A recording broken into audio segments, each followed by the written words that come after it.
November ಕ್ರಾಂತಿ ಸಿದ್ದರಾಮಯ್ಯ ಬಣ active, DK Shivakumar ಮೌನ. ನವೆಂಬರ್ ಕ್ರಾಂತಿ ಚರ್ಚೆ ಬೆನ್ನಲ್ಲೂ ಮೌನಕ್ಕೆ ಶರಣಾಗಿದ್ದಾರೆ DCM DK Shivakumar. Power sharing ಬಗ್ಗೆ ದಿನಕ್ಕೊಂದು ಸಿಎಂ ಬಣದ ಮಾತು ಬರ್ತಾ ಇದ್ರು ಕೂಡ ನಾನೇನು ಮಾತನಾಡಲ್ಲ, ಕೇವಲ ಮೌನಕ್ಕೆ ಶರಣಾಗ್ತೀನಿ.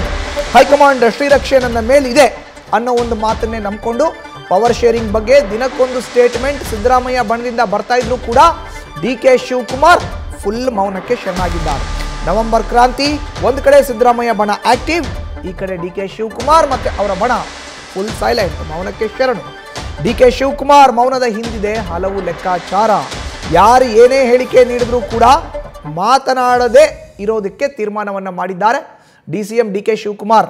ಹಾಲಿ ಕೆಪಿಸಿಸಿ ಅಧ್ಯಕ್ಷರು, ರಾಜ್ಯದ ಉಪಮುಖ್ಯಮಂತ್ರಿಗಳು, ಮುಂದೆ ಮುಖ್ಯಮಂತ್ರಿಗಳು ಅಂತ ಬಿಂಬಿತ ಆಗ್ತಾ ಇದ್ರು.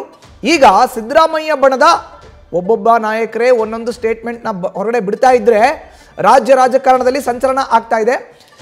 ಆದರೆ ಡಿಕೆ ಶಿವಕುಮಾರ್ ಮಾತ್ರ ಫುಲ್ ಸೈಲೆಂಟ್ಗೆ ಶರಣಾಗಿದ್ದಾರೆ. ಹೆಚ್ಚಿನ ಮಾಹಿತಿ ನೀಡ್ತಾರೆ ನಮ್ಮ ಪ್ರತಿನಿಧಿ ಮಂಜುನಾಥ್, ನ್ಯೂಸ್ ಡೆಸ್ಕ್ ಇಂದ ನೇರ ಸಂಪರ್ಕಕ್ಕೆ ಜಾಯ್ನ್ ಆಗಿದ್ದಾರೆ. ಮಂಜುನಾಥ್, ನೋಡಿ, ಸಿದ್ದರಾಮಯ್ಯ ಬಣ ಫುಲ್ ಆಕ್ಟಿವ್. ನಾಯಕತ್ವ ಬದಲಾವಣೆ ವಿಚಾರಕ್ಕೆ ಸಂಬಂಧಪಟ್ಟಂತೆ ಯತೀಂದ್ರ ಸಿದ್ದರಾಮಯ್ಯ ಕೊಟ್ಟಂತ ಸ್ಟೇಟ್ಮೆಂಟ್ನ ಹಿನ್ನೆಲೆಯಲ್ಲಿ ಒಬ್ಬೊಬ್ಬ ಸಚಿವರು ಕೂಡ ಅವರದ್ದೇ ಆದಂತಹ ವ್ಯಾಖ್ಯಾನವನ್ನ ಮಾಡ್ತಾ ಇದ್ದಾರೆ. ಇತ ಡಿಕೆ ಶಿವಕುಮಾರ್ ಮಾತ್ರ ಸೈಲೆಂಟ್ ನಡೆ. ಪ್ರತ್ಯಾಸ್ತ್ರನ ಇದು ಹೇಗೆ? ಮಧುಸೂದನ್, ಏನು ರಾಜ್ಯದಲ್ಲಿ ನವೆಂಬರ್ ಕ್ರಾಂತಿ ಜೊತೆಗೆ ಸಿಎಂ ಬದಲಾವಣೆ ಮತ್ತು ಪವರ್ ಶೇರಿಂಗ್ ಬಗ್ಗೆ ಸಾಕಷ್ಟು ಚರ್ಚೆ ಆಗ್ತಿದೆ. ಇನ್ನೊಂದು ಕಡೆ ಸಿಎಂ ಸಿದ್ದರಾಮಯ್ಯ ಅವರ ಸಚಿವರು ಮತ್ತು ಅವರ ಬೆಂಬಲಿಗರು ಎಲ್ಲರೂ ಕೂಡ ಇಲ್ಲಿ ಯಾವುದೇ ಪವರ್ ಶೇರಿಂಗ್ ಮಾತುಕತೆ ಆಗಿಲ್ಲ. ಸಿಎಂ ಸಿದ್ದರಾಮಯ್ಯ ಅವರು 5 ವರ್ಷಗಳ ಕಾಲ ಸಿಎಂ ಆಗಿ ಮುಂದುವರಿತಾರೆ ಅನ್ನೋ ಮಾತನ್ನು ಹೇಳ್ತಾ ಇರುವಂಥದ್ದು. ಇನ್ನೊಂದು ಕಡೆ ಯತೀಂದ್ರ ಸಿದ್ದರಾಮಯ್ಯ ಏನು ಬೆಳಗಾವಿಯಲ್ಲಿ ಒಂದು ಹೇಳಿಕೆ ಕೊಟ್ಟರು. ಇದು ರಾಜ್ಯ ರಾಜಕಾರಣದಲ್ಲಿ, ಅದರಲ್ಲೂ ಕೂಡ DKC ಪಾಳ್ಯದಲ್ಲಿ ಸಾಕಷ್ಟು ಗೊಂದಲದ ಸಂದರ್ಭ ಸೃಷ್ಟಿಯಾಗಿರುವಂಥದ್ದು.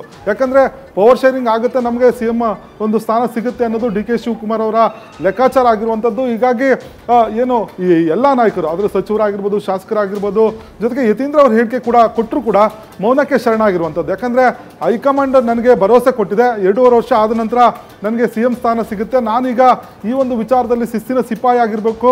ಯಾಕಂದರೆ ಹೈಕಮಾಂಡ್ ಕೊಟ್ಟಂಥ ಕೆಲಸಗಳನ್ನು ಕೂಡ ಮಾಡಿದ್ದೇನೆ, ಜೊತೆಗೆ ಪಕ್ಷದಲ್ಲಿ ಹೈಕಮಾಂಡ್ ತನ್ನದೇ ಆದಂಥ ನನ್ನ ಒಂದು ವಿಚಾರದಲ್ಲಿ ನನ್ನ ಪರವಾಗಿ ಇದೆ ಅನ್ನೋ ಒಂದು ನಿರ್ಧಾರಕ್ಕೆ ಏನು DK ಶಿವಕುಮಾರ್ ಅವರು ಬಂದಿರುವಂಥದ್ದು. ಯಾಕಂದರೆ ನಾನೀಗ ಮಾತನಾಡಿದ್ರೆ KPCC ಅಧ್ಯಕ್ಷನಾಗಿ ಅದು ಗೊಂದಲಕ್ಕೆ ಎಡೆ ಮಾಡಿಕೊಡ್ತೇವೆ, ಜೊತೆಗೆ ಒಂದು ಹೈಕಮಾಂಡ್ ನಾಯಕರು ಕೂಡ ಅಂದರೆ ಅವರ ಕಂಗೆಣಿಗೂ ಕೂಡ ಗುರಿಯಾಗಬೇಕಾಗುತ್ತೆ. ಆ ನಿಟ್ಟಿನಲ್ಲಿ ನಾನು ಯಾವುದೇ ರೀತಿಯ ಹೇಳಿಕೆಗಳನ್ನು ಕೊಡೋದು ಬೇಡ, ನಾನು ಸದ್ಯಕ್ಕೆ ಮೌನವಾಗಿರ್ತೇನೆ. ನನಗೆ ನವೆಂಬರ್ನಲ್ಲಿ ಹೈಕಮಾಂಡ್ ನಾಯಕರು ನನ್ನ ಸಿಎಂ ಮಾಡ್ತಾರೆ ಅನ್ನೋ ಒಂದು ಭರವಸೆಯನ್ನು ತಮ್ಮ ಆಪ್ತರ ಬಳಿ ಹೇಳ್ಕೊಂಡಿರುವಂಥದ್ದು. ಜೊತೆಗೆ ಈ ಒಂದು ವಿಚಾರದಲ್ಲಿ ಯಾರು ಏನೇ ಹೇಳಿಕೆ ಕೊಟ್ಟರು ಕೂಡ ನಾನು ಮಾತನಾಡೋದು ಬೇಡ ಅನ್ನೋ ಒಂದು ತೀರ್ಮಾನಕ್ಕೆ DK ಶಿವಕುಮಾರ್ ಅವರು ಬಂದಿರುವಂಥದ್ದು. ಮಧುಸೂದನ್, ನ್ಯೂಸ್ ಫಸ್ಟ್, ನಿರ್ಭೀತಿಯಿಂದ ನಿಮ್ಮ ಪರವಾಗಿ.